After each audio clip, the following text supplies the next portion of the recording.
बिहार में अब एक्शन होते हुए दिखाई पड़ रहा है और इस बार एक्शन माफिया पर होगा। और कई ऐसे माफिया है जो अब निशाने पर हैं।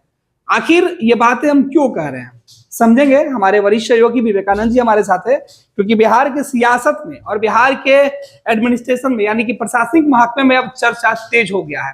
विवेका जी, अब नेताओं के बाद अब बड़े बड़े जो माफिया है वो रडार पे हैं। पूरा माजरा क्या है? देखिए, अभी हाल फिलहाल में यानी कुछ महीने पहले ही बिहार सरकार ने एक नई नियम लाई थी। विधानमंडल से उसे पास किया गया और उसे कानून का रूप दिया गया। वो कानून यह कहता है, उसे BNSS, वह कानून कहता है कि अब पुलिस को माफियाओं की संपत्ति जब्ती का अधिकार होगा। परसों जब बिहार के नवनियुक्त DGP प्रेस कॉन्फ्रेंस कर रहे थे तो उन्होंने स्पष्ट तौर पर कहा था कि आपको रिजल्ट दिखने लगेगा, 10 दिनों के अंदर हम रिजल्ट देंगे और इस संबंध में हमने निर्देशित सभी को कर दिया है। और अब जो खबर आ रही है वह खबर बड़ी खबर है। कई जिलों से ऐसी खबर आ रही है कि माफियाओं को चिन्हित करने का काम किया जा रहा है। वे कौन माफिया हैं? ये वही माफिया हैं जिन्होंने जमीन का अवैध धंधा कर, जमीन कब्जा करके अकूत संपत्ति अर्जित की, उसे हम भू माफिया कहते हैं। दूसरे जो माफिया हैं जो अपराध करके अपनी संपत्ति अर्जित किए हुए हैं, उन वैसे अपराधियों पर कार्रवाई होनी है, वैसे अपराधियों की संपत्ति जब्त होनी है। और जो शराब, जिस तरह से बिहार में शराब का एक बड़ा कारोबार फैला हुआ है, एक तरह से कहें तो समानांतर सत्ता ये लोग चला रहे हैं, समानांतर व्यवस्था चला रहे हैं। और ये लोग इतने ताकतवर हो गए हैं, 2016 में जब बिहार में शराबबंदी लागू हुई उसके बाद हर जिला मुख्यालय में, हर जिला में, हर प्रखंड स्तर पर, हर थाना क्षेत्र में बड़े बड़े माफिया पनप गए हैं, उसे शराब माफिया कहते हैं। इन माफियाओं की वजह से समझिए कि समाज में रहना दूभर हो गया है। तो नीतीश सरकार को अब लगने लगा है कि जब तक हम इन माफियाओं पर शिकंजा नहीं कसेंगे, इन माफियाओं पर हम कार्रवाई नहीं करेंगे, तो वैसी स्थिति में 2025 का चुनाव जो है वो काफी मुश्किल होगा। आप समझे कि जो शराब माफिया है एक समानांतर सत्ता चला रहे हैं, जिस तरह से शासन व्यवस्था है, वे लोग अपने स्तर पर एक फौज खड़ा कर लिए हैं। वे लोग, उन लोगों के पास संसाधन इतना हो गया है कि वे बड़े बड़े हथियार खरीद रहे हैं और पूरे तौर पर पुलिस पर हमला करके प्रशासन पर हमला कर रहे हैं, यानी कि सरकार को वे लोग खुली चुनौती दे रहे हैं। तो ऐसी स्थिति में अब सरकार के पास कोई विकल्प नहीं रह गया है। उनकी आर्थिक ताकत को कमजोर तोड़ने की कोशिश बिहार सरकार की तरफ से की जा रही है। और कहा यही गया है कि बिहार की पुलिस को यह खुली छूट दे दी गई है कि ऐसे माफिया, बालू माफिया और बालू माफिया, हम बालू माफिया की चर्चा करना यहाँ पर छोड़ दिए, बालू माफियाओं ने कई जिलों में उन लोगों ने भी एक समानांतर व्यवस्था खड़ा कर ली है। खास करके सोन के तटवर्ती इलाका एवं पुनपुन हो, इसके अलावा कई अन्य नदियां हैं जहां से बालू का उत्खनन होता है और बालू का जो बड़ा कारोबार होता है, तो उन जिलों में बालू माफियाओं ने भी एक बड़ी व्यवस्था खड़ी कर ली है। करोड़ों करोड़ कमाया है इन लोगों ने और अकूत संपत्ति जो है अर्जित की है। तो सरकार ने यह निर्णय लिया है कि हम वैसे माफिया जो समाज में जो सरकारी संसाधन का दोहन करके जिन लोगों ने अकूत संपत्ति अर्जित कर ली है, उनकी संपत्ति हम जब्त कर लेंगे। यह खबर तो हम लोगों ने पहले बताया भी है, इस बारे में आप तमाम दर्शकों को हमने जानकारी हम लोगों ने दी है, बजाता DGP ने भी कहा है। लेकिन इसके बाद की जो खबर है वो खबर जान लीजिए, वह खबर जानना हर किसी के लिए जरूरी है। परसों जब DGP ने आदेश दिया, इसके बाद कई जिलों के SP ने अपने सभी थानाध्यक्षों से कहा है कि ऐसे माफियाओं को चिन्हित करिए जो जमीन से जुड़े हुए हैं, जो जमीन के अवैध कारोबार करके अकूत संपत्ति अर्जित कर ली है। बालू माफियाओं को चिन्हित करिए और शराब माफियाओं को चिन्हित करिए। तो इन लोगों को टास्क दिया गया है कि 10 दिनों के अंदर एक रिपोर्ट दीजिए, उस रिपोर्ट के बाद आगे की कार्रवाई होगी।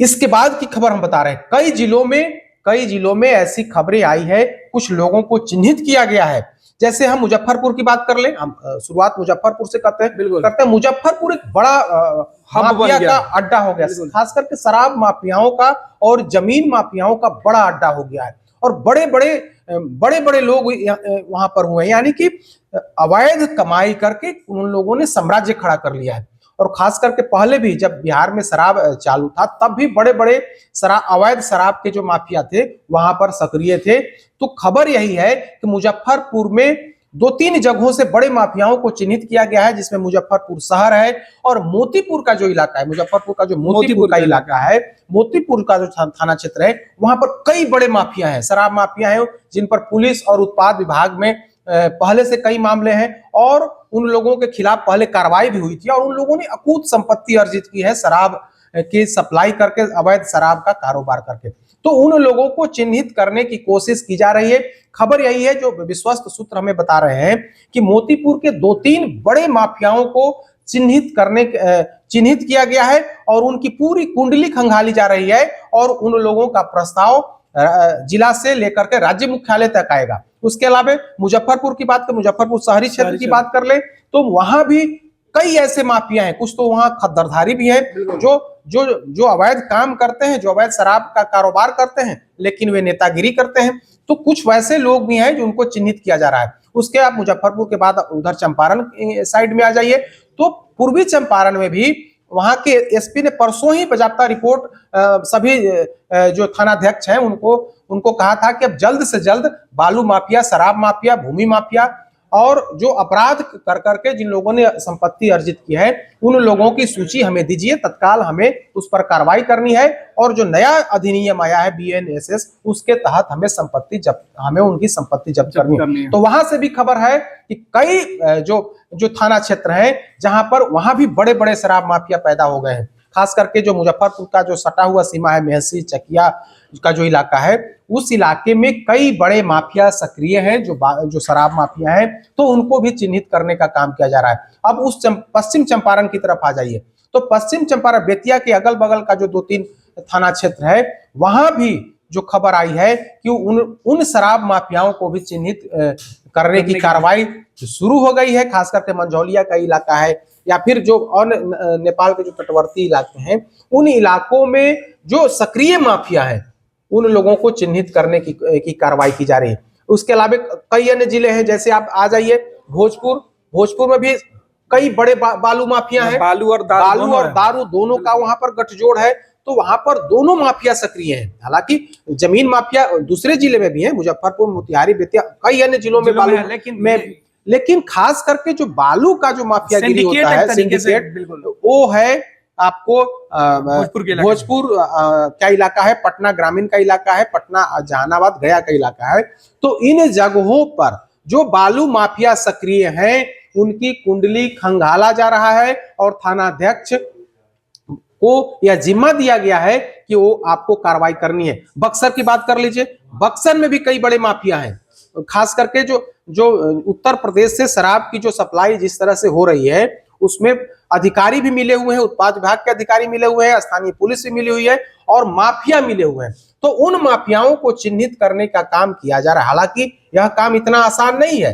थाना स्तर पर जिस तरह से माफिया राज है, थाना स्तर पर जिस तरह से शराब माफियाओं, बालू माफियाओं और जमीन माफियाओं का कब्जा है अघोषित तौर पर, तो वैसी स्थिति में रिपोर्ट कितना सही आएगा यह कहा नहीं जा सकता है। लेकिन जिस तरह से सरकार ने यह आदेश दिया है, डीजीपी ने जो फरमान जारी किया है, उसका अब देखने को मिल रहा है कि कई थाना क्षेत्रों में शराब को लेकर के, शराब माफियाओं को लेकर के और जमीन जो माफिया हैं उनकी कुंडली खंगालने की कोशिश की जा रही है।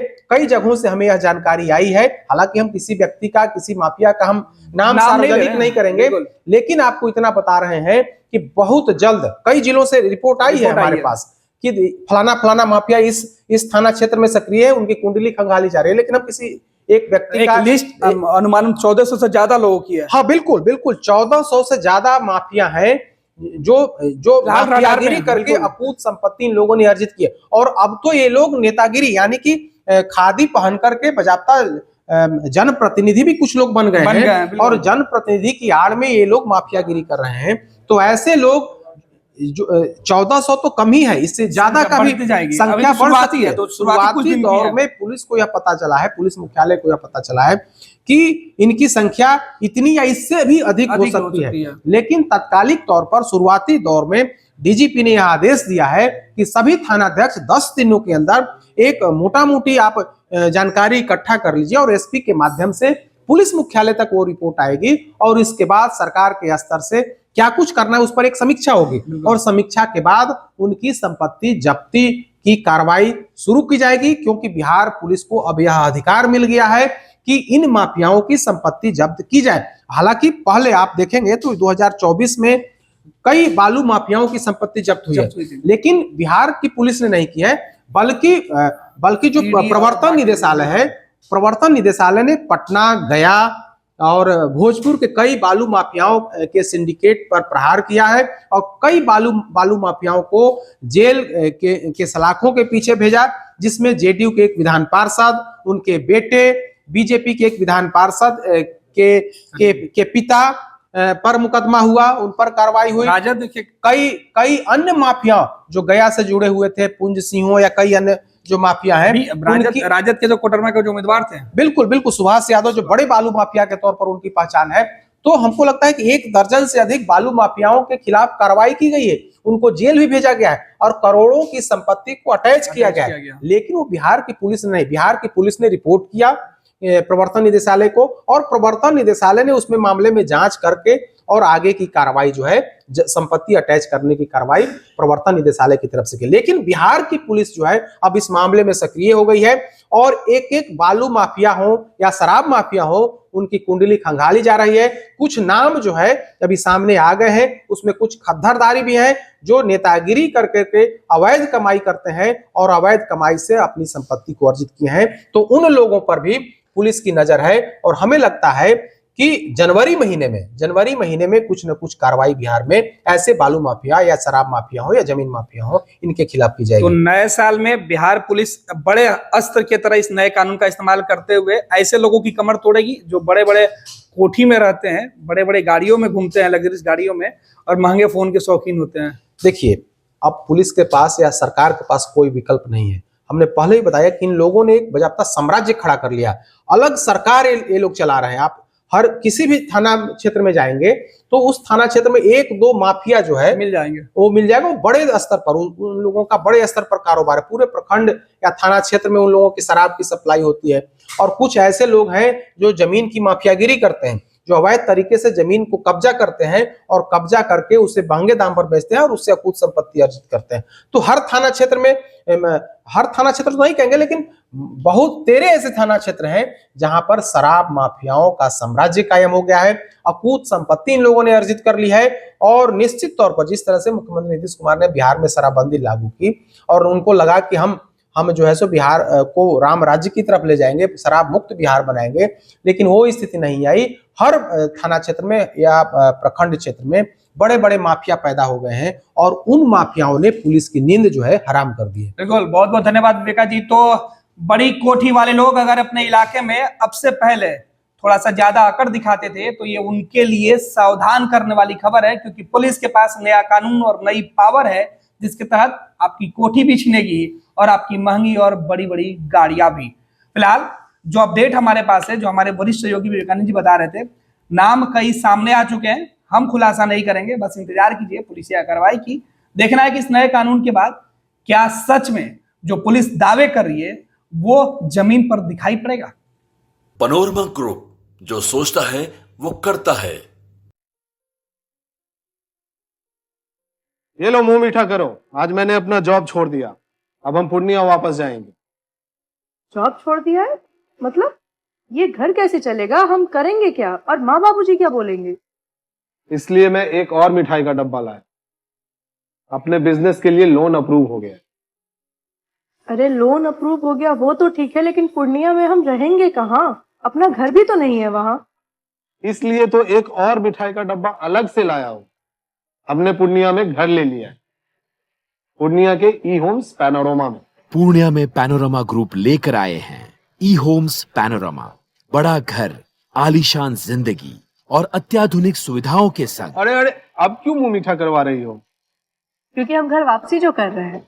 घर वापसी की खुशी पूर्णिया में ई होम्स पैनोरमा के संग। E homes panorama, luxurious lifestyle redefined.